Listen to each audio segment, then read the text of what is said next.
Now I'd like to welcome to the stage, really, because I messed it up last time with Joseph, scale your IAPs with purchase behaviour targeting data insights. And that's with Dale Lawrence from our track sponsors, Bango. Please come to the stage. Hi, Dale. You must have been really surprised when I introduced you previously. Great to meet you. Hi, everyone. It's nice to meet you all. Thank you all for coming to our presentation today. I'm here to talk to you a bit more today about how Bango audiences pioneer purchase behavior targeting to make it easier for app developers to reach paying users. So over the past sort of 12 to 24 months, there's been quite a lot of changes within the industry that have been very difficult for people to overcome. It's turned app marketing on its head. And I think everyone is very much aware of this. So the pandemic led to an increased consumption of apps. So people were downloading more apps than ever. People were spending more money than ever in apps.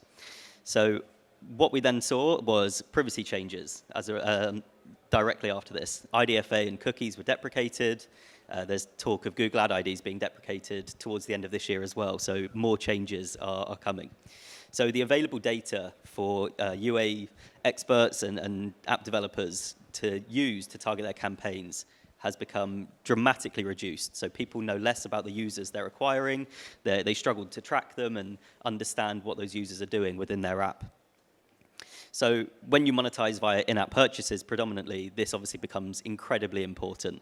And if you don't know what's making the users convert, if you don't know where you're acquiring the users from, it makes it really difficult to plan for the future. So this was our campaign. We're currently living in the apocalypse, which is the state of the industry at the moment. It's more difficult than ever to find the paying users, and people really need them. App developers really, really need them. So when you consider that 95% of users will make up, 5% of users will make up 95% of the revenue that your app produces, finding that elusive 5% is incredibly important. So you can see from this graph, this was AppsFlyer, some research that they did. So 95% of the users that you have will only ever monetize via in-app advertising. They will never go on to make the payments. So when you consider that 95% of the revenue only comes from the smallest 5%, it's really important that you keep scaling those in-app purchases and not just rely on in-app advertising. We did some research internally, and the platforms are struggling more than ever. It's really difficult for them. And we saw that 60% of app developers agreed that the recent changes have made it more difficult to increase the number of in-app purchases and acquiring new paying users. And this has had a direct impact on a lot of the platforms. So you can see, from IDFAs being deprecated, Apple's Ask App Not to Track prompt on iPhones has made its ads much less effective, costing Meta $10 billion in ad revenue. So people are seeing worse performance directly from not being able to target Apple users. So this has massively hindered the platforms themselves. And then you can also see, from July 21 to July 22, the rise in the cost of acquiring an in-app purchase significantly increasing. And this just tends to keep going up, I think. Android has risen the most recently as everyone moved away from IDFA, but it's getting more expensive. And if you have a low LTV on your users or even a high LTV, getting the high ROAS numbers becomes even more difficult over time.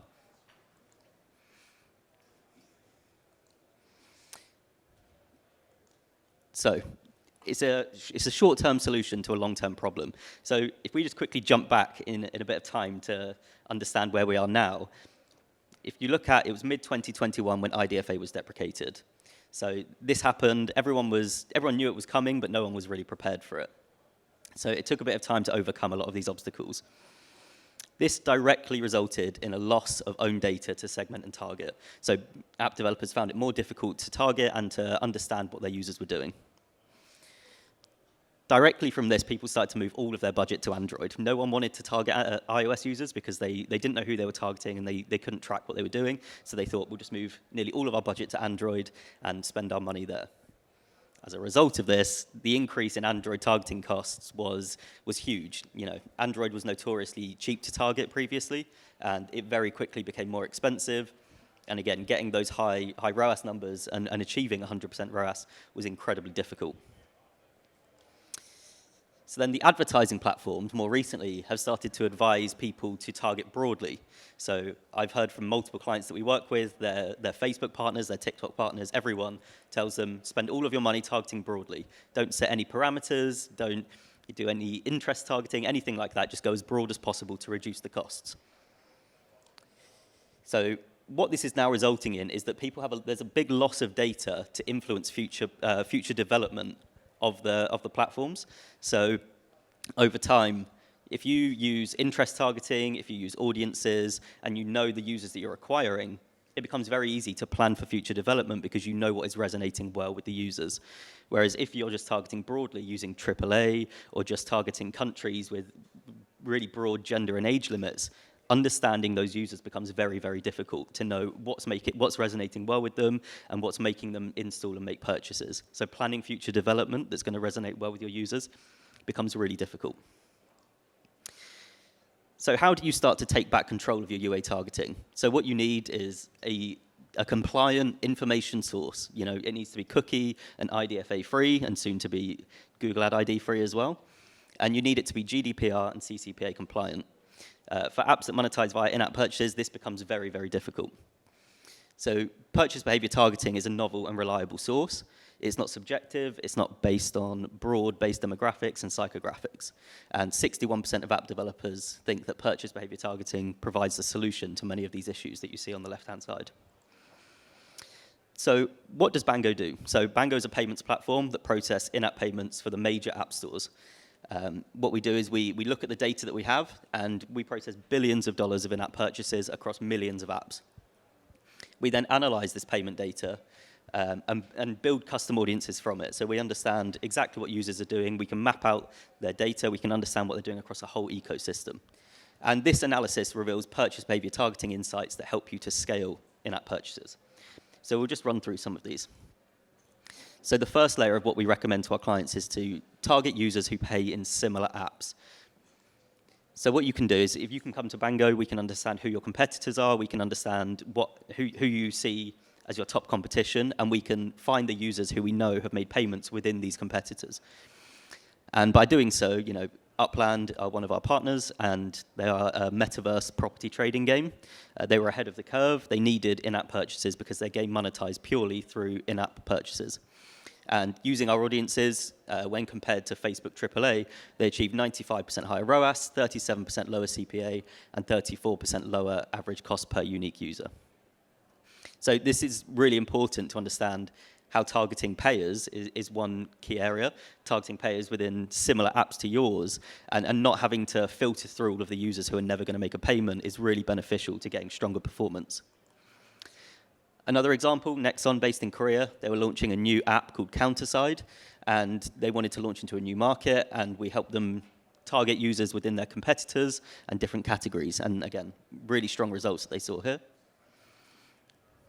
And Trywin, another social casino game, who had a similar strategy targeting their competitors' payers and increased really strong performance. I think one key thing to note here is all of the examples we've just shown are across different genres. So they're not all within one genre. It doesn't really matter what genre you're in.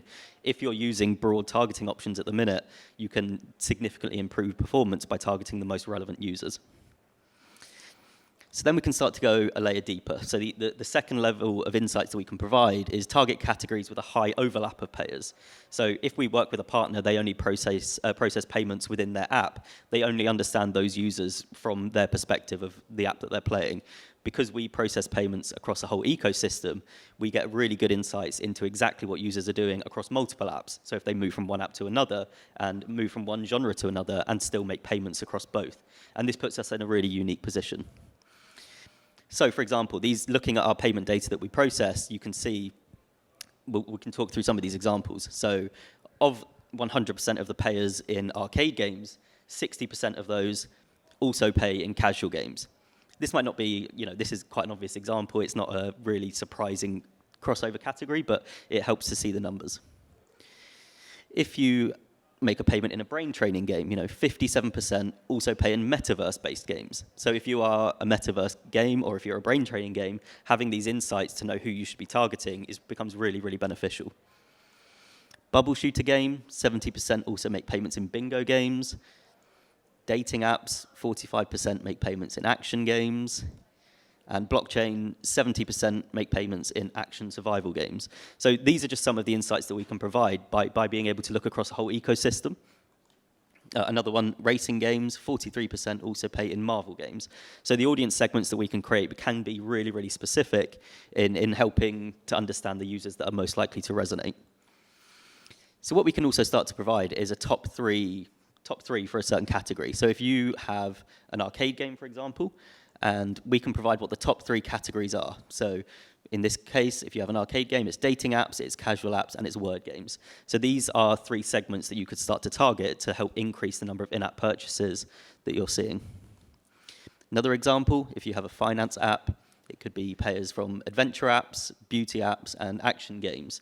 So these are some interesting insights and not always the obvious categories that are going to help you find more payers. So the third insight that we can help to provide is focused on high LTV payment behaviors. So although we can see exactly what users are buying across the whole ecosystem, we can also see how much they're spending and how frequently they're making purchases. And this helps you just to go a layer deeper and to really improve the performance significantly. So if of 100% of people that pay in solitaire games, 20% of those make 7 or more payments per month.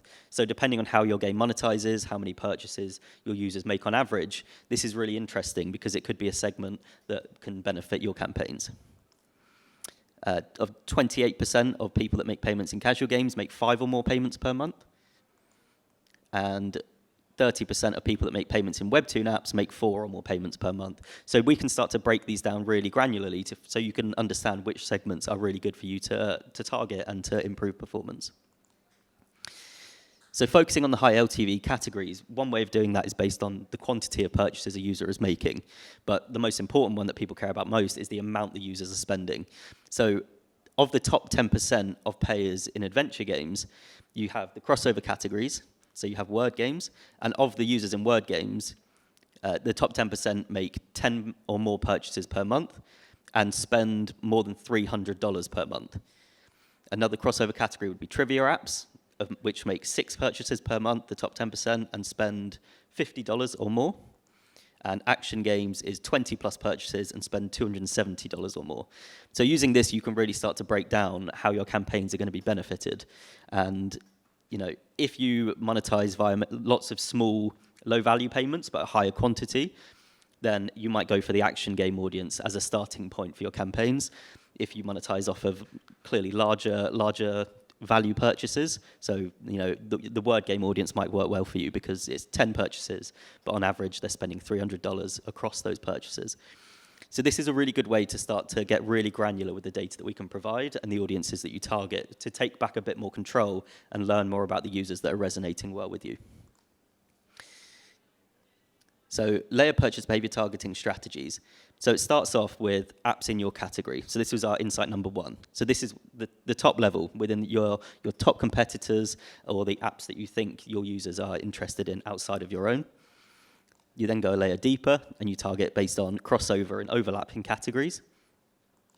And then finally, you target based on high LTV payment behaviors. And it's to build out long-term strategies using purchase behavior targeting, it's really important that you can build out all 3 of these. You can do them separately in silo, you can do them all together, but you get lots of different insights into finding new users that may not have been obvious to acquire previously. So just in summary, it starts off with using purchase behavior targeting to provide a powerful solution to take back control of your UA. I think it's very easy to become slaves to targeting broadly just to reduce your costs. And it's really important to not let that happen because it is going to have a long-term effect on your apps when it comes to developing new features. It needs to be consumer and developer friendly. So there's no need for cookies and IDFAs or Google Ad IDs. The identifiers that we have are completely unique and have a high match rate that can be used over a long period of time that are void of all of these. And then finally, it's about using those 3 strategies of similar apps, high crossover categories, and high LTV payment behaviors. So I hope this will make sense. And yeah, if anyone has any questions, then please let me know. Please give Dale a round of applause.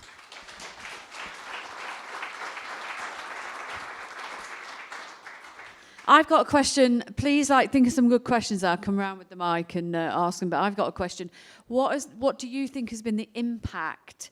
Because now we're looking at the economic state of events after the pandemic. Mm-hmm. What do you think has been the main kind of impact that we've seen in app growth? Is it really an apocalypse? Have people literally shifted their entire behavioural patterns towards different apps? Or yeah, well, I think as a result of the pandemic, I think people are expecting a lot of the behaviours to carry on when life opened back up, and everyone saw a massive increase in payers and really strong results. It was one of the few industries that really benefited from the pandemic, which is quite dark in itself, but it didn't carry on as long as people were hoping. So very quickly, as the world started to open up, the payments were decreasing, people were getting out of the house, they weren't spending as much time in apps. So it's really important that then, even as the costs are still increasing on the platforms, that you take back a bit of control to understand the users that you are acquiring. And I think it's very easy to silo yourself and just understand what users are doing within your app. But if you can start to understand a bit more about what users are doing in your competitors' apps or across a whole ecosystem, it can really benefit your strategy over a longer period of time. Thank you. Any more questions for Dale? I mean, literally rinse this guy's brain. It's full of so many amazing things. Yep, got somebody at the back over there. I'm coming with my stick mic. Please talk amongst yourselves. Hello, Jukka from Nitro Games. So I didn't quite understand how you're actually able to target these players if you don't have the IDFA. So you have the data of the different segments of users, but how I as an advertiser can target those in Facebook or Google or whatever. Yeah, of course. So the identifier that we have internally, the majority of the time, is a mobile phone number.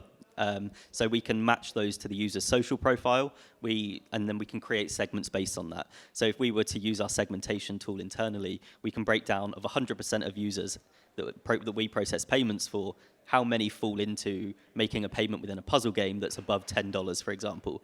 We then upload that from our end into our internal social accounts, whether that's Facebook, TikTok, Snapchat, or Google, and then we can share it across using the platforms to our clients' accounts, so they can target them the same way they would any other audience within their own ad account. Any more questions for the incredible Dale? You will definitely be able to find him all week, the next 2 days at least here. So grab hold of him. They're also our track sponsors, which we're really grateful for. Dale, you're going to be coming back in a little bit to do a panel, right? Yes, correct. So if you do have some burning questions, store them up, bring them to the panel, and I'm sure we'll be able to answer them then too. Please give them a round of applause.